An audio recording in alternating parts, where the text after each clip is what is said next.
देवकी सुत गोविंद वासुदेव जगतपति देहि में तनियं कृष्ण त्वामहं शरणं गतः। ओम सर्वमंगल्य शिवे सर्वार्थ-साधिके शरणे त्र्यंबके गौरी नारायणी नमस्तुते। सभी भक्तों को नमन करते हुए आज की चर्चा में हम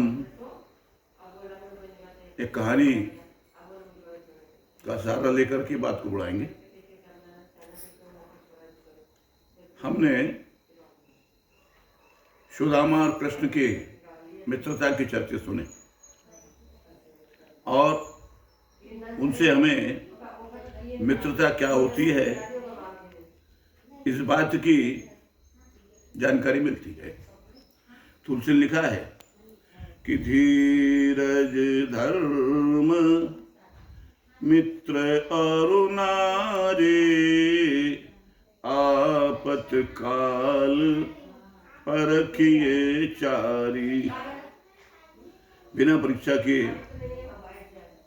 इसलिए भगवान कृष्ण जन्म में भगवान ने एक मित्र बनाया, दूसरा मित्र नहीं। राम जन्म में भी भगवान ने एक ही मित्र बनाया। कौन था मित्र? सबसे गरीब, सबसे पिछड़ा है और निषाद को मित्र बनाया। कृष्ण में गरीब ब्राह्मण को, सुदामा को मित्र बनाया और मित्रता को निभाया। मित्रता जो है वह विश्वास का प्रतीक है। मित्रता जो है वह सगे भाई से भी अधिक महत्वपूर्ण है।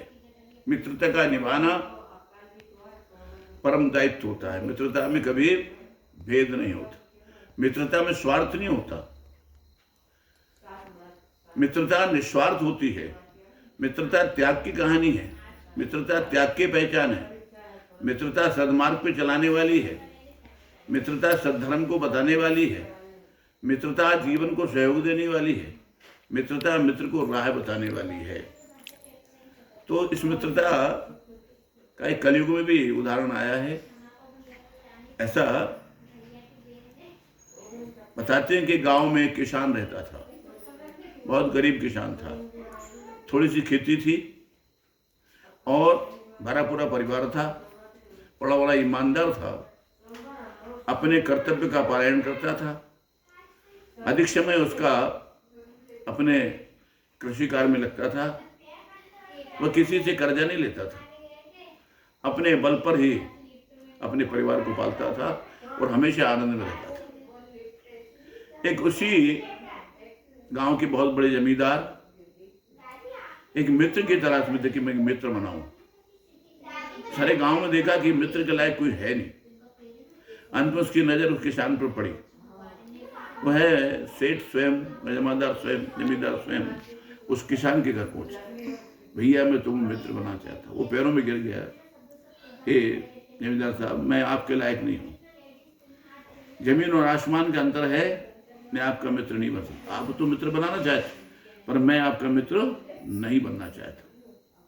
खूब समझाया। अंत में जैसे भगवान कृष्ण ने सुदामा को जबरन मित्र बनाया, ऐसे उस जमींदार ने भी उस किसान को जबरन मित्र बना लिया।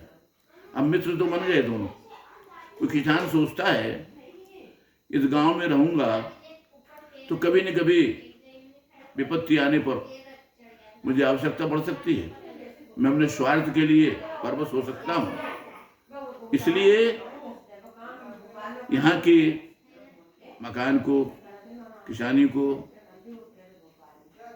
किसी को दे करके, अच्छा मूल्य प्राप्त करके और यहाँ से कुछ दूरी पर जाकर मैं अपना नवीन जीवन प्रारंभ करता हूँ। प्रभु कृपा से उसकी जमीन अच्छे दामों में बिक गई, मकान भी अच्छे दामों में बिक गया और उसने समय पर थोड़ी दूर जाकर एक गांव में जमीन ले ली और बड़ा मकान बना लिया। धीरे धीरे वो अपने कार्य में लगा रहा। पर कभी भी अकारण अपने मित्र से मिलने गया। जमींदार स्वयं कभी कभी आकर उससे मिल जाते थे, पर कभी उनके सामने ये नहीं कहा कि हमेशा उनका स्वागत सत्कार किया, और हमेशा कहा कि मित्र मैं बड़ा हूं, आपको कोई कष्ट हो तो मैं आपकी सेवा के लिए तैयार हूं। ऐसा करते करते बहुत समय बीत गया। उसके 7 बालक थे, एक बेटी थी, सबका विवाह शादी हो गया और सब अपने अपने कार्यों में लग गए। उसने अपने बच्चों के बड़ा सुंदर मकान बनाया और अपने बच्चों के साथ परिवार के साथ रहने लगा। इधर जमींदार साहब का भी एक बालक हुआ।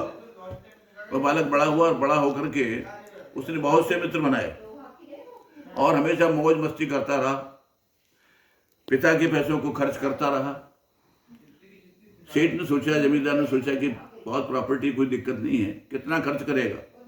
पर एक दिन विचार आया कि अंत में यदि इसको नहीं रोका गया तो क्या होगा, यदि स्रोत नहीं होंगे तो धन समाप्त हो जाएगा। परंतु कहा कि यदि मैं रोकता हूं तो एक बालक है, पता नहीं क्या निर्णय ले लेगा।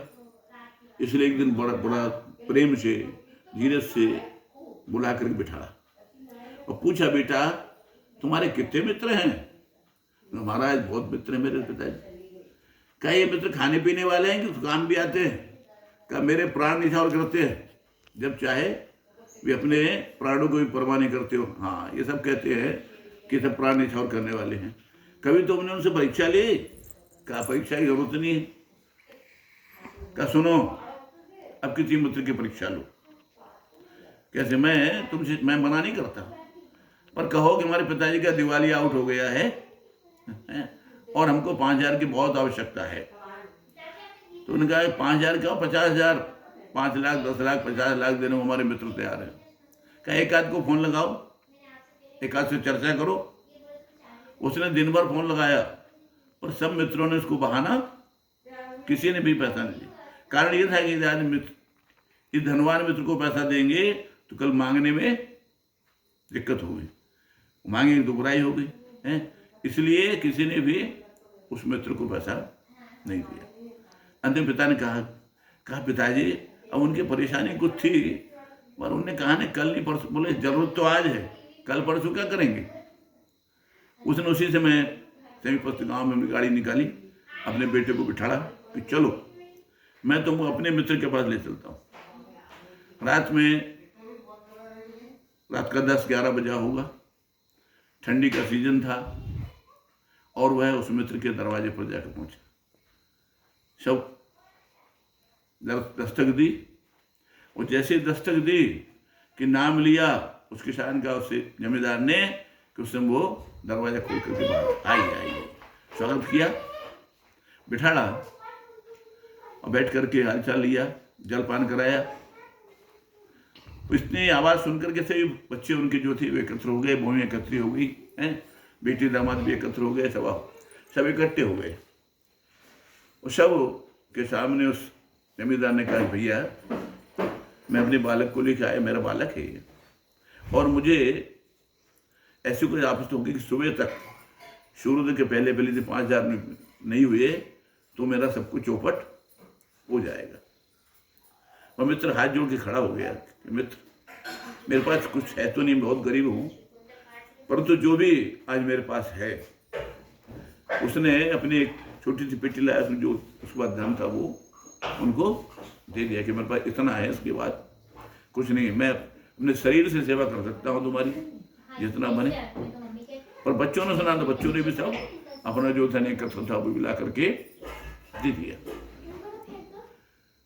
जब सारा धन देख करके उस जमींदार की आंखों में आंसू आ गए और अपने बेटे तरफ कहता है कि देखो, आज तक गरीब मित्र ने मेरे से कुछ मांगा नहीं, पर आज मैं मांगने आया तो उसने शरबत दे दिया और तुम्हारे मित्रों ने बहाना बना दिया। इस प्रकार से अपने बालक को उसने उचित समझाई दी। उस दिन से उस बालक ने कान पकड़ लिए कि मित्र वही होता है जो हमारे अच्छे और बुरे समय में सब में काम दे, उसको मित्र माना जाता है।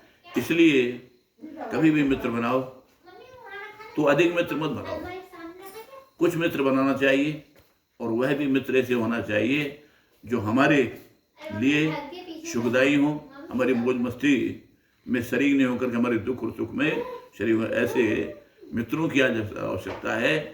इसलिए जो सुदामा और जो कृष्ण की मित्रता थी, वही मित्रता जो राम और निषाद की मित्रता थी, वही मित्रता निस्वार्थ भाव की होती है, जिसमें स्वार्थ का लिप्त नहीं होता। ऐसी मित्रता को आज भी सलाम किया जाता है, ऐसी मित्रता के सामने नतमस्तक हुआ जाता है। ऐसे उपदेशों को, ऐसे ज्ञानवर्धक बातों को यदि हमारे हृदय में स्थान मिलता है तो निश्चित ही इस मानव का कल्याण हो सकता है। सभी को जय हिंद, जय भारत, जय सीताराम।